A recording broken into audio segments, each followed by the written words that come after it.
अस्सलाम वालेकुम एवरीवन। आज हम ह्यूमन हार्ट के बारे में पढ़ेंगे। ह्यूमन हार्ट किन चीज़ों का बना हुआ है, इसका स्ट्रक्चर कैसा है, ये कैसे वर्क करता है, कौन कौन से कंपोनेंट्स ह्यूमन हार्ट को बनाते हैं। और ह्यूमन हार्ट का जो मेन फंक्शन है वो ये है कि वो हमारी पूरी बॉडी में ब्लड को ट्रांसफ़र करता है, ब्लड फ्लो करवाता है। पूरी बॉडी हार्ट के ऊपर डिपेंड करती है। तो 5 कंपोनेंट्स हैं ह्यूमन हार्ट के, जिसमें आ जाते हैं ventricles, atria, walls, arteries and fifth one is when. तो ये सब मिलके ब्लड को पूरी बॉडी में ट्रांसपोर्ट करते हैं। वेंट्रिकल्स क्या करते हैं, बॉडी और लंग से ब्लड को ट्रांसपोर्ट करवाते हैं। एट्रिया पंप करते हैं ब्लड को वेंट्रिकल्स में, और यानी कि वेंट्रिकल्स क्या करते हैं, लंग्स और बॉडी से ब्लड कलेक्ट करते हैं और पंप करते हैं, और एट्रिया उन वेंट्रिकल्स से ब्लड को में पंप करता है। वॉल्स क्या करते हैं, ब्लड को रॉन्ग डायरेक्शन में जाने से रोकते हैं, ब्लड का बैक फ्लो से प्रिवेंट करते हैं। जब ब्लड हमारी बॉडी में मूव करता है तो ऑर्गन्स की तरफ मूव कर रहा होता है। तो ये 2 तरह के वॉल्व्स प्रेजेंट होते हैं हार्ट में, जिनको बाइकस्पिड वॉल्व और ट्राइकस्पिड वॉल्व कहते हैं। ये वॉल्व्स ब्लड को वापस जाने से रोकते हैं ताकि ब्लड वापस हार्ट में ना चला जाए।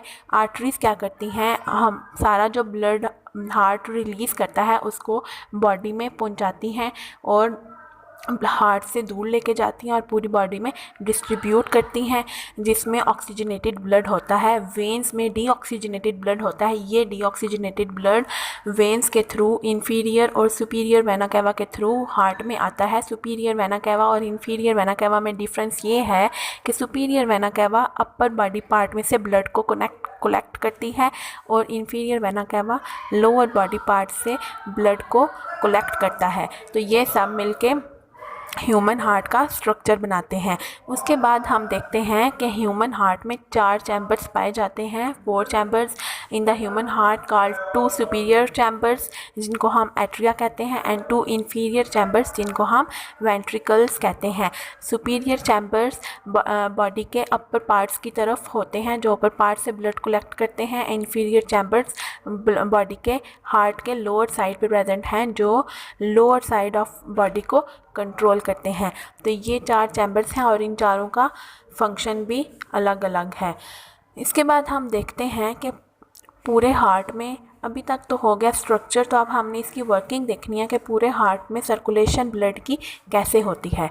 तो सुपीरियर वेना कैवा बॉडी के अपर पार्ट से ब्लड को कलेक्ट करता है, राइट एट्रियम में लेके जाता है ब्लड को। Superior vena cava right atrium के साथ कनेक्टेड है as shown in diagram.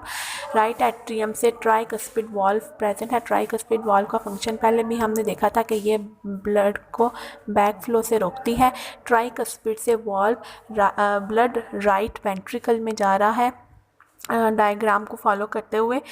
Right ventricle से पल्मोनरी वॉल्व में जाता है और पल्मोनरी आर्टरी में होते हुए लंग्स में जाता है। अब ब्लड लंग्स में क्यों जाता है? ऑक्सीजनेशन के लिए। जो ब्लड हमारी बॉडी से आता है, सुपीरियर और इंफीरियर वेना कैवा जो ब्लड हमारी बॉडी से ब्लड में लेके आते हैं वो डीऑक्सीजनेटेड होता है, और ब्लड टिश्यूज़, हमारी बॉडी टिश्यूज़ और सेल्स वो ब्लड यूज़ नहीं कर सकते क्योंकि हमारी बॉडी ऑक्सीजनेटेड ब्लड यूज़ करती है।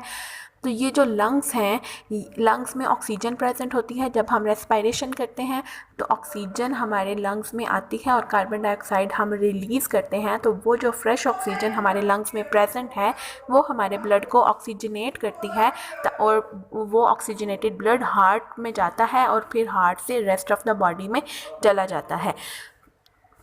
ये है circulation of blood through the heart. फिर हम पढ़ते हैं डबल सर्कुलेशन के बारे में। ह्यूमन हार्ट जो है वो डबल सर्कुलेशन पे कंसिस्ट करता है। इट मींस कि सिस्टमेटिक सर्किट, यानी कि बॉडी को नाम दिया गया है। बॉडी में ऑक्सीजनेटेड ब्लड कैसे आता है? लंग्स में ऑक्सीजन आता है, जिसको हम पल्मोनरी सर्किट कहते हैं। पल्मोनरी वर्ड जो है वो लंग्स से ड्राइव हुआ है। तो पल्मोनरी सर्किट से ब्लड हार्ट में जाता है। हार्ट से बॉडी में कैसे आता है ये हमने इसमें देखना है। बॉडी से डीऑक्सीजनेटेड ब्लड जाता है हार्ट में, हार्ट से वो डीऑक्सीजनेटेड ब्लड जाता है लंग्स में, लंग्स में जाके वो ब्लड ऑक्सीजनेटेड होने के बाद वापस हार्ट में आता है, और फिर हार्ट से बॉडी सर्किट में जाता है। तो सिंपली हम देखेंगे कि पहले ब्लड जो वेन है सुपीरियर और इन्फीरियर वेना कैवा के थ्रू डीऑक्सीजनेटेड ब्लड हार्ट में जाएगा, हार्ट से गुजर के लंग्स में जाएगा ओनली फॉर ऑक्सीजनेशन।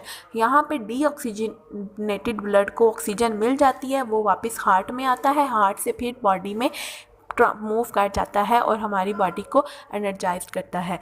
उसके बाद यहाँ तक हमने देखी पूरे हार्ट की स्ट्रक्चर एंड फंक्शन। अब हम देखेंगे कि हार्ट में कौन कौन सी डिजीज़ हैं, इसकी कितनी टाइप्स हैं, इसके सिम्टम्स कैसे हैं। तो इसमें देखा जाता है ज़्यादातर कोरोनरी आर्टरी की डिजीज़ देखी जाती है, अरिथमिया की, heart failure, heart muscle, congenital heart valve. तो कोरोनरी आर्टरी में क्या होता है, आर्टरीज जो ऑक्सीजन और ब्लड को सप्लाई करती हैं वो नैरो हो जाती हैं, तंग हो जाती हैं, उनमें कोलेस्ट्रॉल और फैट्स की ब्लॉकेज हो जाती है, जिसकी वजह से ब्लड मूव नहीं कर पाता और इसकी वजह से हार्ट अटैक, किडनी डैमेज ये सब भी हो सकता है। और अरिथमिया में एबनॉर्मल हार्ट रिदम होता है, हमारी जो हार्ट बीट होती है वो नॉर्मली नहीं चलती, हमारी हार्ट बीटिंग जो है वो बुरी तरह से अफेक्ट हो जाती है। हार्ट फेलियर में हार्ट में इतनी स्टोरेज, इतनी कैपेसिटी नहीं होती कि वो ब्लड को पंप कर सके और बॉडी तक पहुंचा सके, जिसको हम हार्ट फेलियर कहते हैं। इसमें हम हार्ट ट्रांसप्लांट करके इसका क्योर कर सकते हैं। हार्ट मसल्स में क्या होता है कि हमारे जो हार्ट वाल्स हैं वो थिक हो जाती हैं और हार्ट जो है वो अपने साइज़ में इनलार्ज्ड हो जाता है, बड़ा हो जाता है, जिसका पूरी बॉडी को नुकसान होता है। कॉन्जेनिटल हार्ट में क्या होता है, कॉन्जेनिटल डिजीज़ वो होती हैं जो न्यू बॉर्न बेबीज़ में पाई जाती हैं। चिल्ड्रन में ज़्यादातर कॉन्जेनिटल हार्ट डिजीज़ पाई जाती हैं। हार्ट वाल्व में क्या होता है, हमारे जो हार्ट वाल्व्स हैं, ट्राइकस्पिड वाल्व्स हैं या बाइकस्पिड वाल्व जो ब्लड को वापस जाने से रोकते हैं, इसमें वो अफेक्ट होते हैं और हमारा हार्ट अच्छी सही तरह से काम नहीं कर पाता और ब्लड को पंप नहीं कर पाता। नेक्स्ट हम देखेंगे कि ऐसी कौन सी चीज़ें हैं जिनको इंटेक करने से हमारी हार्ट डिजीज़ जो हैं वो रुक सकती हैं, हम कैसे अपने आप को बचा सकते हैं। The best prevention is preventing episodes of rheumatic fever, get regular checkups, do not ignore a sore throat, keep sores clean and covered, wash hands regularly and reduce extra stress on the heart by maintaining a proper diet and not smoking। तो हमें ऐसी diet नहीं लेनी चाहिए, fats नहीं लेने, cholesterols नहीं लेने, एक्स्ट्रा शुगर्स नहीं लेने जिससे हमें डायबिटीज़ हो, हार्ट अटैक हो सके, किडनी प्रॉब्लम्स हो सकें। ये सारी प्रॉब्लम्स हार्ट से रिलेट करती हैं, तो हमें ऐसी अपनी डाइट मेंटेन रखनी चाहिए। और स्मोकिंग से, फॉर एग्ज़ाम्पल टोबैको से हमें दूर रहना चाहिए ताकि हमें ये हार्ट डिजीज़ ना हो सके और हमारा हार्ट प्रॉपरली वर्क कर सके। तो ये सब प्रिवेंशंस हैं हार्ट डिजीज़ से।